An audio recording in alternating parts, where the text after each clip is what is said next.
Welcome to our 2020 King Holiday signature event, Beloved Community Talks.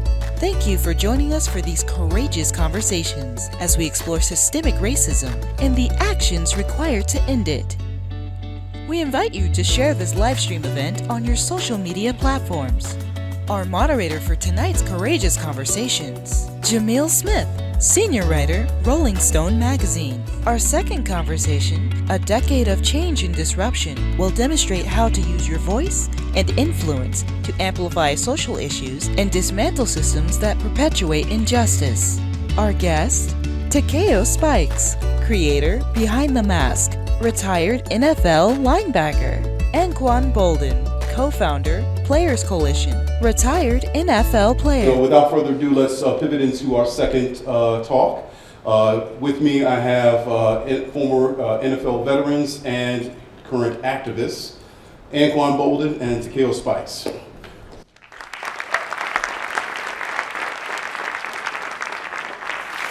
So gentlemen, before we get started, I wanted you to take a minute to tell the crowd and those watching online, what is it exactly you're doing in your retirement?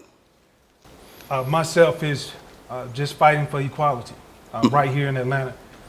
We're always involved. We work together across the country, but right here in Atlanta, the things that we're focusing on is voter registration. That's very big. And the thing that comes to mind is that a lot of people just don't know what they don't know. And so we take it upon ourselves, myself in particular, right here servicing in Atlanta, is to make sure that I educate the common person. When you educate somebody, you empower them, and after they feel empowered, now they have the ability to go ahead and lead. And so we do that by writing op-eds. I do that by doing PSAs. All of that to make sure everybody's informed, and then once you inform people, it allows them to be a leader in their own sector. Understood. Anquan, how about yourself? And like he said, one of the main things we have to do is educate people, because there's a lot that people don't know that are on the books. And I think just saying it out loud makes people think twice. Right. I want to ask how you specifically use your influence as former athletes to disrupt unjust systems that you see that are out here, and also to challenge systemic racism, including in ways that may get you labeled as agitators or whatnot. Anquan, I'll start with you. I think Takeo talked about it a little bit. For us, it's doing PSAs, doing op-eds, it's hosting town halls, it's educating people. It's no secret, we're all here because we live in an unfair society. And I think for us as athletes, I take it as a responsibility. I look at it as a privilege, but I also take a step back and so for myself, being an athlete, we're afforded certain privileges. Right. So I know we always look on the outside, but we have the opportunity to create change probably more than anybody. People like athletes, entertainers, for whatever reason, like we connect with them. Right. So it's irresponsible for me not to take on that challenge. And I think about it, like I said, I'm afforded certain privileges. I can remember being in high school, and because I was an athlete, I was able to get away with certain things. I remember going to school, driving to school, and they had this, how they set these speed traps or whatever. Right.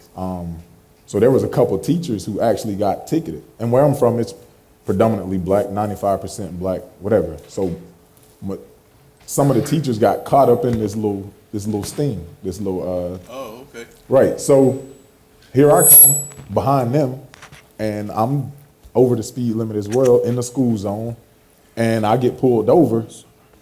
But because I was the athlete, I got off. Yeah. And now the teachers come to my classroom, was like, they thought I got a ticket. But they come to the classroom, was like, hey, we need to do something about this, or whatever. And I'm like, I didn't get a ticket though. Right. But then I realized the prejudice of an athlete. Yeah. The advantage of being an athlete. I'm afforded some opportunities that others aren't afforded. So why not use that for the good? Yeah, indeed. Indeed. What are your thoughts? What are your thoughts on that? As far As far as your experience with having, enjoying that advantage and feeling like, it's a particular spot that athletes are afforded, and how does that help you do your work? I ride on the same back as far as what Anquan talked about. I remember, I think this happened in Charlottesville, and just sitting there and thinking, it's certain things that I won't say that I'm immune to, but it's certain things because of what I've been afforded, what I've been blessed with, is that I'm not gonna necessarily see from a high percentage. And I remember going to bed that night and I laid my head on that pillow. And I was like, you're sitting here, you have the opportunity to put your head down, get great sleep. But something inside of me was pulling at me saying, "What, you need to do more. You need to do more," because there's plenty of people who are not necessarily educated in those platforms, but they don't even have a platform. What are you going to do now since the good Lord has blessed me with the ability to go out? And so, when I look at it, yes, I do agree, because I feel like we have a fiduciary responsibility as athletes, as entertainers, as anybody who have a platform. We have that obligation to turn back around and not only help lead some of the younger ones that's coming after us, but also to teach and educate. I want to ask both of you, and I'll start with you, Anquan. In the next decade, how do you see your work helping to curtail racism in the criminal, quote, justice system in America?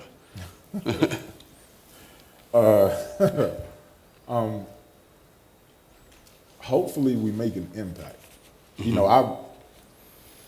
When you get into this line of work, initially, like, you're so, like, you think you can change the world. And I still believe that I can. Right. But change doesn't happen that fast. I remember going to Congress and talking to senators and congressmen and having them agree with us.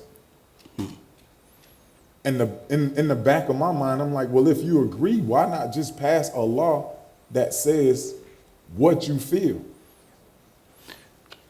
But it's not that simple. No. So for us, we have to be consistent. Yeah. We have to stay at it. We can't, and it was talked about in the last segment, one of the things that happens is, and one of the things I'm afraid of, is we see progress and then people get happy and then we regress. Mm-hmm.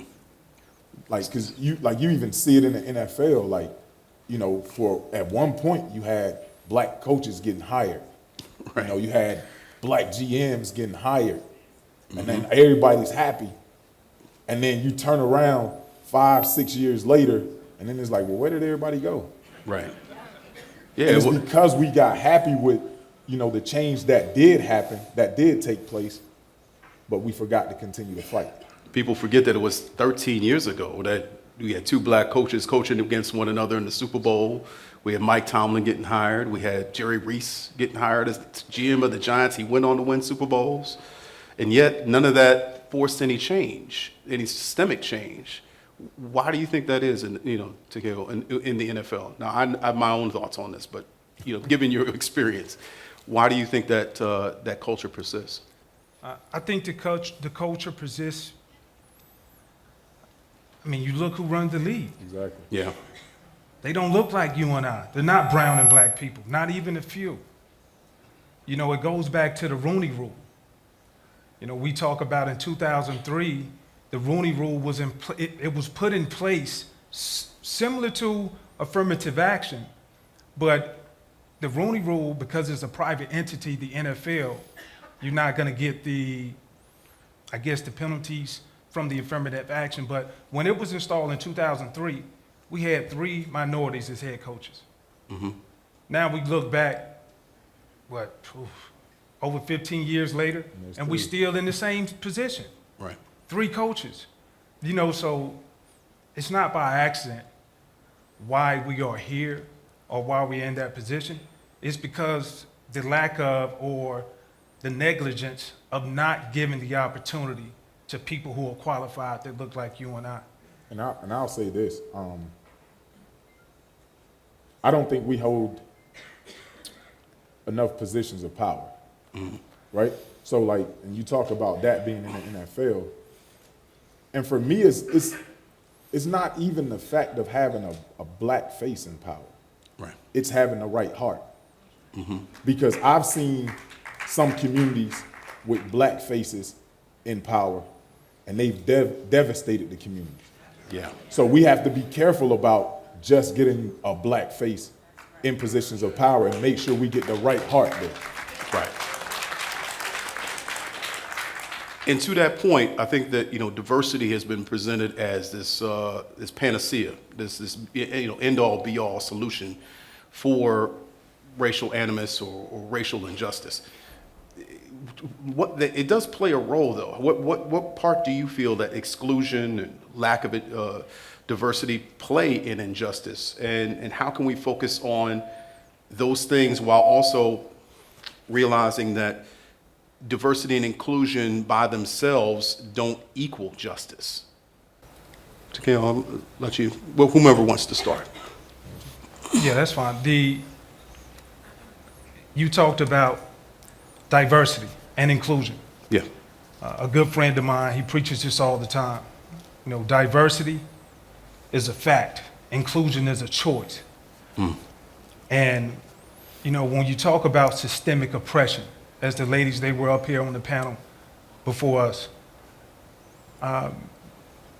it bothers me because, just to give you a quick story of how it all ties together, I was in Southwest Atlanta, and I adopted a school over there. And we talk about black and brown people being punished, being locked up for things. This little kid, 6 years old, he said, "Can you help me cut my hamburger? I wish my dad was here to cut it." And I was like, "Oh, that's fine." He said, "Cut the hamburger into 6 pieces." And I was like, "All right, I'll do that for you." And after I cut it up, he said, "These 2 are for me, and can you wrap the other ones up?" Yeah.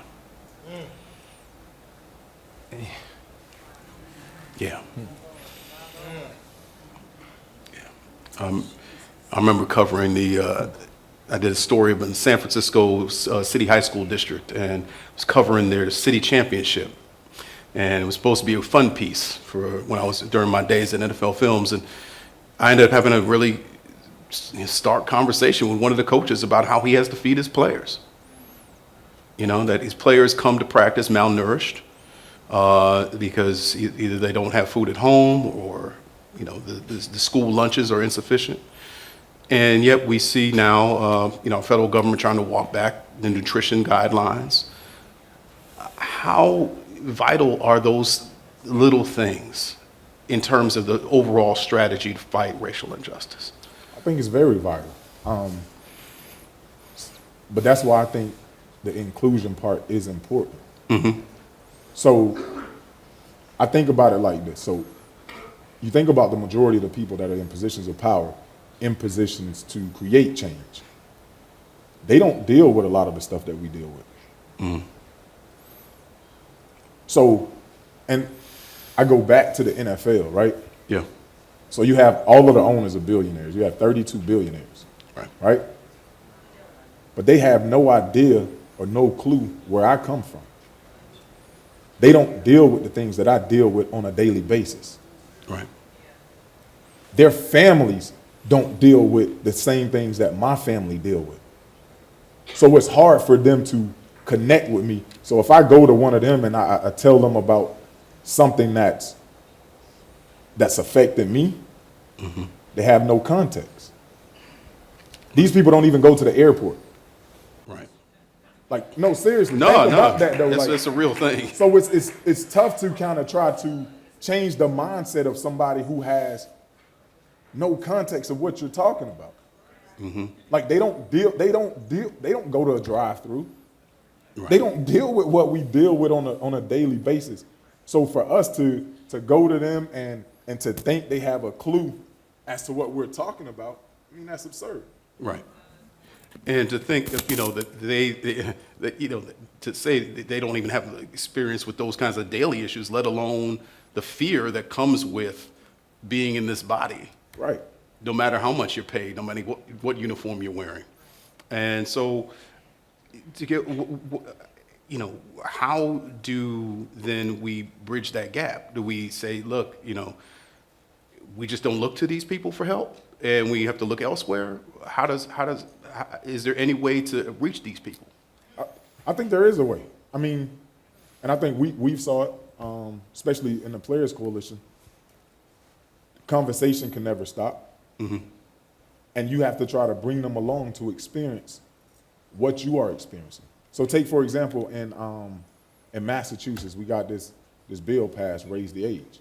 Mm-hmm. And Robert Kraft, the owner of the Patriots, he was real instrumental in helping us. So we told him how kids as young as 7 and 8, 9 years old were being tried in a court of law. So for things that we used to get in trouble for in school, we might get in-school suspension, a referral or something like that. Right. And these kids are actually getting prosecuted in the court of law. Mm. And initially having that conversation with him, he told us no way. Mm. So we do a court watch hearing and we take him along with us. Mm. So he actually sees it for himself, and now tears are rolling down his face. Right. Because he's hit with the reality of what we deal with on a daily basis. So I do think there's a way to get across to them, mm-hmm. but you have to be persistent. And I won't say just because, they don't deal with what we deal with, they're animals. I don't believe that. Of course. But you have to make it personal to them. And to add on to that, his experience is going back and forth with the NFL owner. Mm-hmm. I think we all have to take some responsibility and know and understand. I have people in my direct circles who don't look like me. They are white. And because they have the same experience as some of these NFL owners, maybe not flying on their own plane, but they just know they come from areas or just have not seen it or have not partook in it. And so what I constantly do is, because I've grown, and it used to offend me a lot when I hear them say something as ignorant or something as stupid as I hear them say. Mm-hmm. But I take that opportunity, and I want to encourage everybody else to say, let me put it to you in this perspective. Let me show you, how to have some empathy towards somebody. Right. I'm not asking you to feel sorry, but I want you to understand what this person is going through. And I take that time as a teaching moment. And I've reached more people that way versus then just coming off top and yelling at them or cursing them out. Right. You'll never affect somebody that way. Yeah. Because we're in the business of not just, affecting policy change, but changing hearts and minds, yes? That is the most difficult thing to do. I mean, just being honest, like to change somebody's heart or to change somebody's mind it's a difficult task. Yeah. But I don't think it's one that we can shy away from. I think if a person has a soul, I think they can be reached. Yeah. Dr. King's letter from Birmingham jail is, one of the featured things that we usually hear on this day. And in that letter, written in response to 8 clergymen who disagree with Dr. King's presence in Birmingham and with his actions toward ending discrimination there, he wrote the following, quote, "Injustice anywhere is a threat to justice everywhere. We are caught in an inescapable network of mutuality, tied in a single garment of destiny. Whatever affects one directly affects all indirectly. Never again can we afford to live with the narrow, provincial, outside agitator idea." We see how protests manifest in the current day and how you all have used your power within, the public sphere to affect change. How then can we, I guess, maybe, what successful strategies have you employed, I should say, to help people beyond the league, understand why what you're doing is important and why this needs to be addressed? I think first thing first, it goes back to educating people, your peers in your circle. Once you educate, you empower. After somebody feels empowered, it gives them the ability to lead in some type of capacity.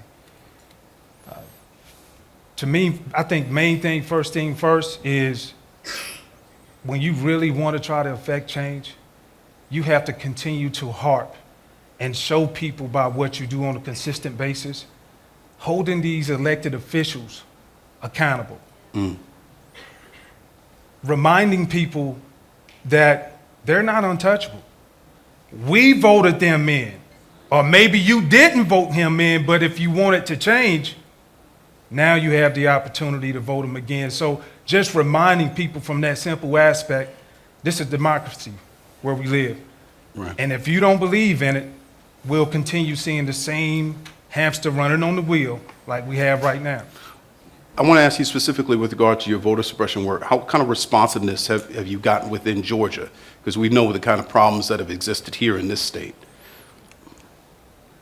It's a fight. It's a daily fight.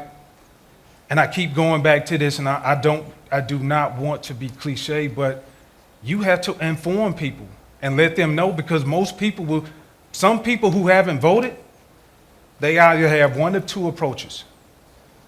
Ain't nothing gonna change. My vote don't count. My vote doesn't count. The other one is, well, I'll get around to it. I'll wait. I said I'm gonna wait to do it tomorrow. I'm gonna go and make sure I'm registered to vote. And my message is, if you wait to start to tomorrow, you will never start. At some point, when are we gonna let our forefathers rest? When are we gonna take the initiatives? Every generation, we drop the ball somewhere. But I truly believe awareness is the beginning of change. And if I can make you aware, now we have an opportunity at a fair fight. Yeah. And I think, with that whole voters thing, I think we have to teach us the importance of it. Like, no matter who you are, if you have the ability to vote, you have power. Right. For so long, they've told us our vote doesn't matter. Our vote doesn't count. Well, that's what they want you to think. If your vote didn't matter, if your vote didn't count, they wouldn't fight so hard to keep you from voting. Amen to that. You make a really good point there. I think at the end of the day, maybe the other side understands how effective these strategies can be, almost more so than the people who would be helped most by them. Most definitely. And I mean, in the state of Florida alone, right, we got Amendment 4 passed, which restored voting rights to 1.4 million people. Right. Think about that. And it affected me because it was formerly convicted felons. Right. My brother has never voted. He's 42, 43. He got a felony charge before he was able to vote. Right. But then you see that Republicans in that state legislature have, not just Republicans, but mostly, it seems like driven by them, have tried to, I guess, enforce a particular provision within the law. Can you talk a little bit more about that? So prior to Amendment 4 being passed, there was a panel. I think Florida was only one of 3 states that had this. So if you were a formerly convicted felon, you got out, you did your time, paid your restitutions, whatever it is, you off probation, your voting rights wasn't automatically restored. You had to go before a panel. And the governor was a part of that panel, and they gave you a yay or a nay if you get your voting rights back. Right. Right? So you've had people who were out of jail 10 years, I'm talking business owners, had never gotten into trouble anymore, living a successful life, Right. but never restored their voting rights. So you punishing people twice. They did their time in jail, they paid their debt to society, Right. but now you still prohibiting them from taking part in our democratic process. So with getting Amendment 4 passed, Now people voting rights are automatically restored to them, which makes a world of a difference when you're talking about a state like Florida and you add 1.4 million votes to it, how that could swing a state. Even the last gubernatorial election. Yes, indeed. Gentlemen, I wish we could continue talking. This has been a great conversation, but unfortunately, we got to move on. Anquan Boldin, Takeo Spikes, thank you very much for joining us. Thank you. Thank you.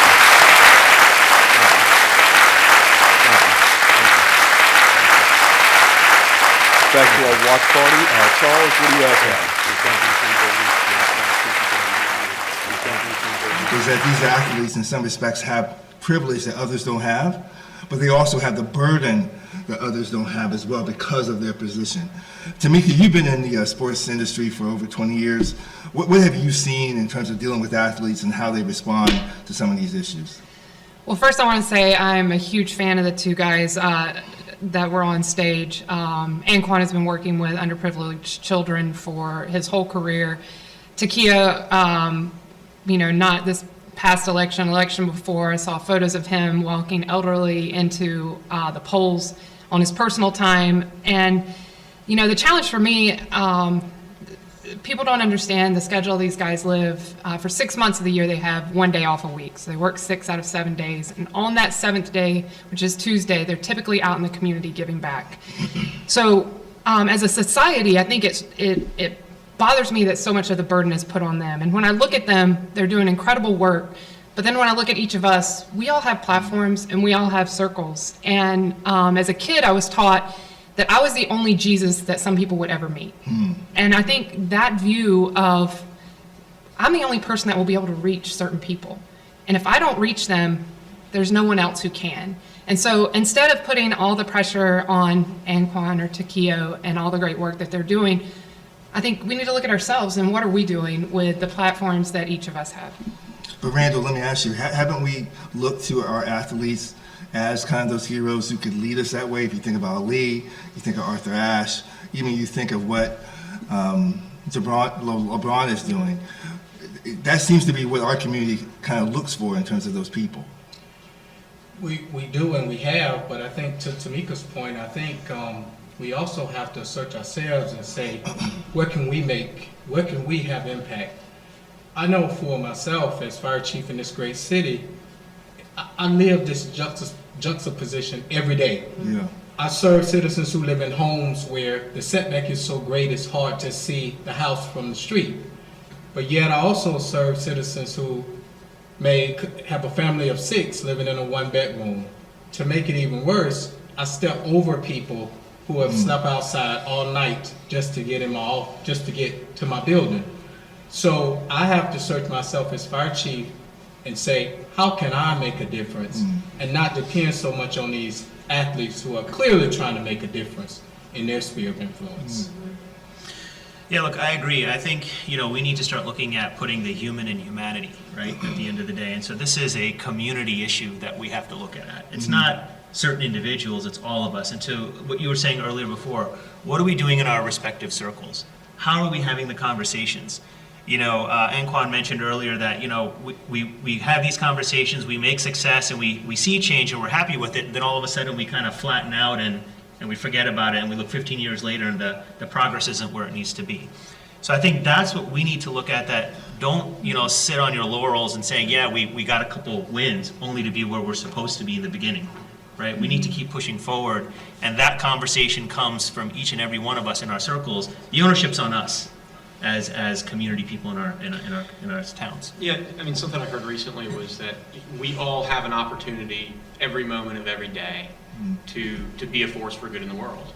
And regardless of whether we have millions of people watching us on a regular basis, or if we're just kind of the average Joe who has a couple of friends, the question is, what do you do with those opportunities and how do you express them? Even if it's something as simple as we talk about race, inviting people of other races to dine with you, to sit around the table, and to have these very candid discussions.